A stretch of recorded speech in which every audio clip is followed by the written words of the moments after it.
Kata Nabi dalam hadis sahih, apabila kamu takut waktu masuk subuh, karena mepet waktunya, maka witirlah 1 rakaat.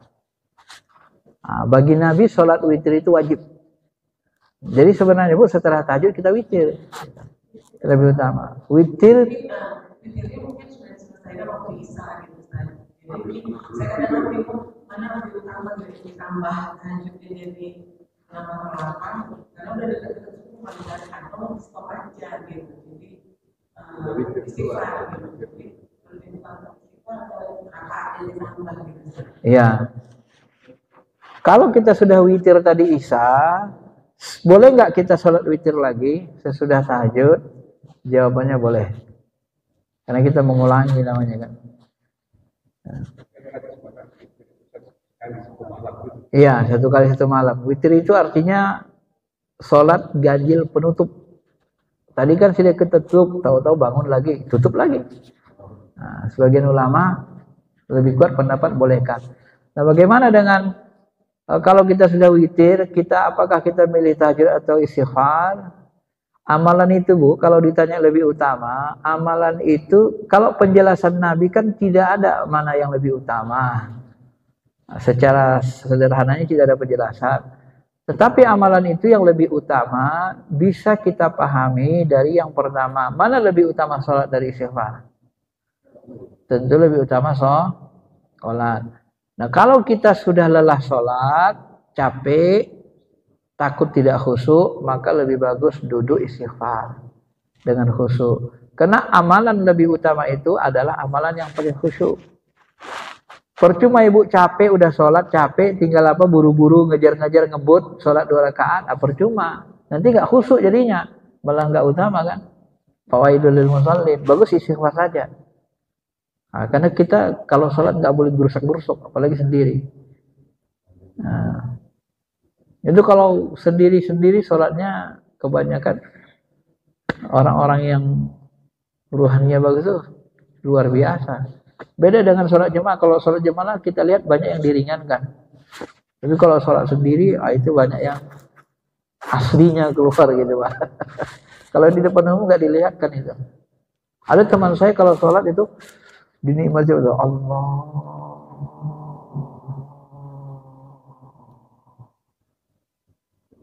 Betul-betul dirasakan gerakannya.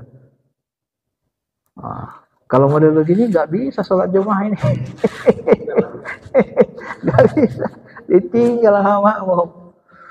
Nah, kalau sholat jemaah itu kadang mursyid itu kalau bahasanya sholat jemaah itu sekedar gugur kewajiban. Karena tingkat umat kita begitu. Gak usah lama-lama gitu. Sekedar gugur kewajiban aja. Tapi kalau mau sholat yang seriusnya di rumah sendiri. Silahkan mau 10 menit gininya. Allah, silakan aja. Ada teman saya begitu sholatnya. Baik, saya kira itu saja ya. Mudah-mudahan. Saya sangat yakin dan percaya kalau kita sudah semakin bersih hatinya, semakin dekat kepada Allah, pasti nanti sholatnya makin nikmat, makin khusyuk. Itu seperti kita makan makanan enak yang sangat mewah, yang sangat kita sukai. Ya, tapi kalau kita ruhaninya belum duduk, belum bagus hubungannya ke Allah, maka sholatnya itu ya biasa-biasa saja. Ya, tapi itu kan 2,5 jam karena ayatnya panjang-panjang. Dulu pernah saya jelasin. Coba Bapak Ibu sholat 2,5 jam tahajud. Kira-kira kalau pendek-pendek berapa rakaat dapat? Hah?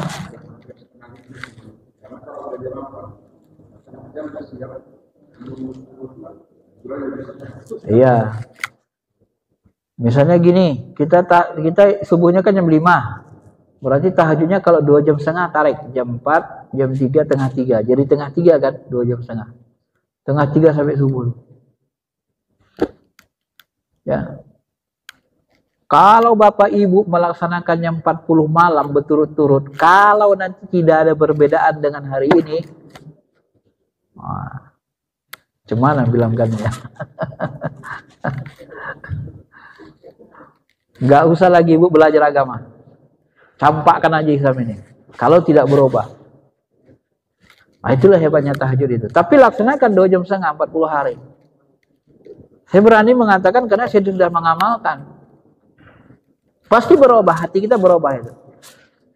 Kolbu kita itu semakin bening, semakin bersih. Kita kan kadang nggak serius mengamalkan agama ini. Makanya gini-gini aja. Kolbu kita gitu-gitu aja.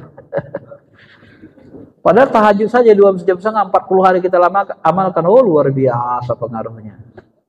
Luar biasa. Nah. Kalau 12 rakaat, kalau misalnya nggak kuat 2 jam setengah, kurangi 2 jam, nggak kuat 2 jam ya 1 jam, nggak kuat 1 jam setengah jam lah. Namanya sunnah. Cuma ya kualitasnya, manfaatnya tentu tidak sama dengan orang yang 2 jam tahajudnya, itu aja. Semakin sedikit amalan kita, semakin lama dia. Karena amalan itu sebenarnya waktu kita beramal itu, waktu itu kita kan membersihkan kolbu. Kolbu kita dibersihkan, selalu ingat Allah. Terus dia, amalan itu membersihkan kolbu.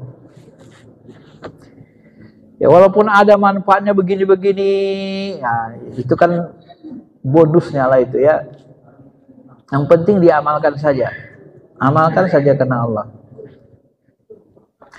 Nah setelah itu, witir masuk sholat subuh. Setelah subuh ya kita zikirlah.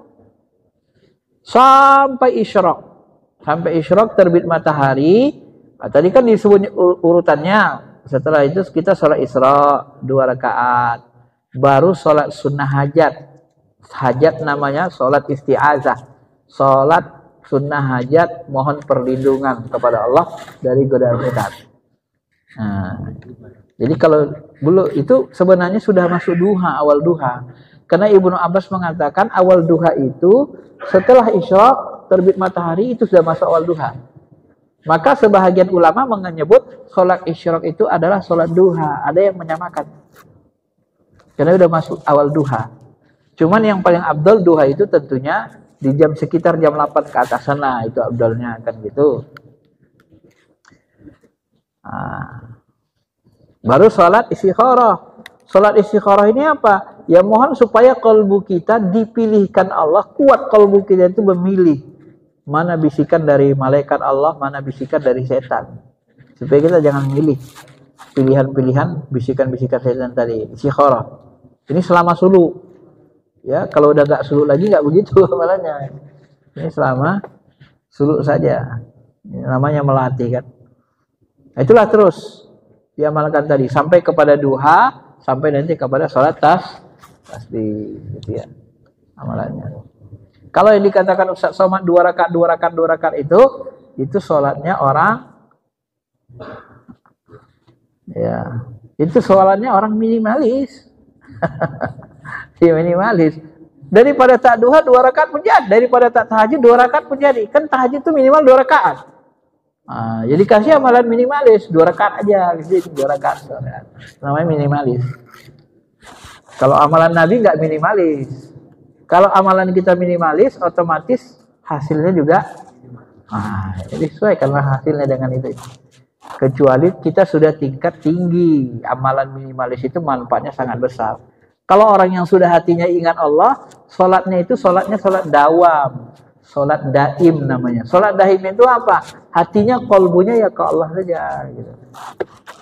Ya seperti sholat. Sholat itu kan, sholat itu arti sebenarnya sholat itu artinya dari kata sholat, silah terhubung. Sholat daim itu kolbu kita terhubung ke Allah nggak putus-putus. Itu maksud sholat daim itu. Tapi jangan kita sholat daim melakukannya, sholat 5 waktu nggak dilakukan, itu salah, sesat. Sholat 5 waktu jalan terus, ya. Baik, ada lagi? Iya. Kalau kita baca hadis sahihnya dari Aisyah kan begitu, dari Huzaifah ketika berimam sama Nabi, sholat malam, 2 rakaat Nabi baca, di 2 rakaat itu apa yang dibaca Nabi? Setelah Fatihah dibaca surah Al-Baqarah. Nah, setelah surah Al-Baqarah dibaca apa? Al-Imran. Al-Baqarah saja udah hampir 3 juz itu Pak.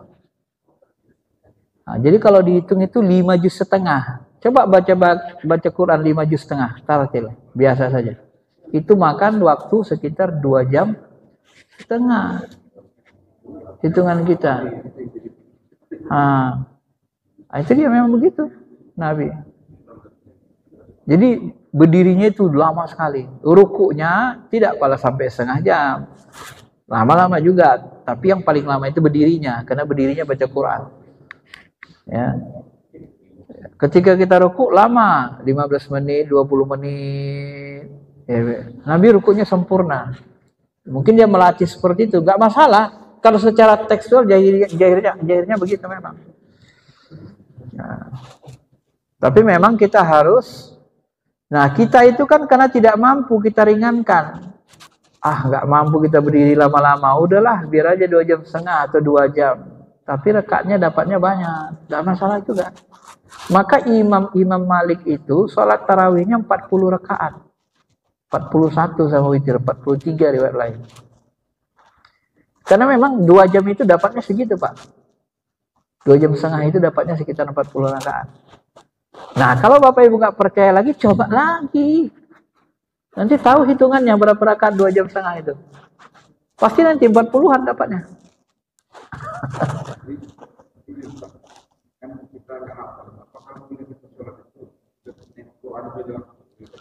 Sholat sunnah boleh.